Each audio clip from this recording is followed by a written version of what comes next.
ಅಂತೂ ಇಂತೂ country to country hike ಮಾಡೇ ಬಿಟ್ರು. ನಮ್ ಪೇರೆಂಟ್ಸ್ಗೆ ಯುರೋಪ್ ಅಲ್ಲಿ ನೆಡ್ಕೊಂಡೇ ಕಂಟ್ರಿ ಟು ಕಂಟ್ರಿ ಕ್ರಾಸ್ ಮಾಡಿಸ್ತೀವಿ ಅಂತ ಹೇಳಿದ್ವಿ.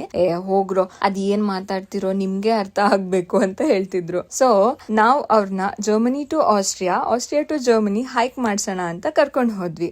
ಜರ್ಮನಿ ಬಂದ್ಮೇಲೆ ಹೈಕ್ ಮಾಡಿಲ್ಲ ಅಂದ್ರೆ ಹೇಗೆ? ಸೊ ನಮ್ ಪೇರೆಂಟ್ಸ್ಗೆ ಫಸ್ಟ್ ಹೈಕ್ ಆಗಿರೋದ್ರಿಂದ ಸೊ ನಾರ್ಮಲ್ ಹೈಕ್ ನೇ ಚೂಸ್ ಮಾಡಿದ್ವಿ. ಹೇಗ್ ಮಾಡ್ತಾರೆ ನೋಡೋಣ ಅಂತ. ಬಟ್ ನೋಡಿದ್ರೆ ನಮ್ಗಿಂತ ಫುಲ್ ಎಕ್ಸೈಟ್ ಆಗಿ ಹೈಕ್ ಮಾಡಿದ್ರು.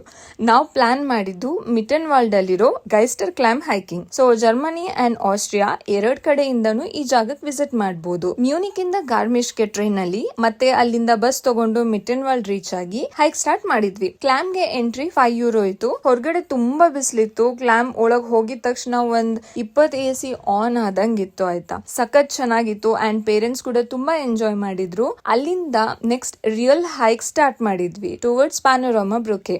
ನಿಧಾನಕ್ಕೆ ರೆಸ್ಟ್ ಮಾಡ್ತಾ ಬ್ರಿಡ್ಜ್ ರೀಚ್ ಆದ್ವಿ. ನಮ್ ಪೇರೆಂಟ್ಸ್ ಗೆ ಕಷ್ಟ ಆಗ್ಬೋದು ವಿತೌಟ್ ಹೈಕಿಂಗ್ ಸ್ಟಿಕ್ ಅನ್ಕೊಂಡ್ವಿ. ಬಟ್ ಸ್ಟಿಲ್ ಆರಾಮಾಗಿ ಹೈಕ್ ಮಾಡಿದ್ರು. ಬ್ರಿಡ್ಜ್ ಮೇಲೆ ಹೆದರ್ಕೊಂಡ್ ಕಾಲಿಟ್ಕೊಂಡು ಫಸ್ಟ್, ಆಮೇಲೆ ಆರಾಮಾಗಿ ಅನ್ಸ್ತು. ಅಲ್ಲಿಂದ ಆಸ್ಟ್ರಿಯಾ ಕಡೆ ಹೊರಟ್ವಿ. ಅಂತೂ ನಮ್ ಪೇರೆಂಟ್ಸ್ ವಾಕ್ ಮಾಡ್ಕೊಂಡೇ ಕಂಟ್ರಿ ಕ್ರಾಸ್ ಮಾಡ್ಸಿದ್ವಿ.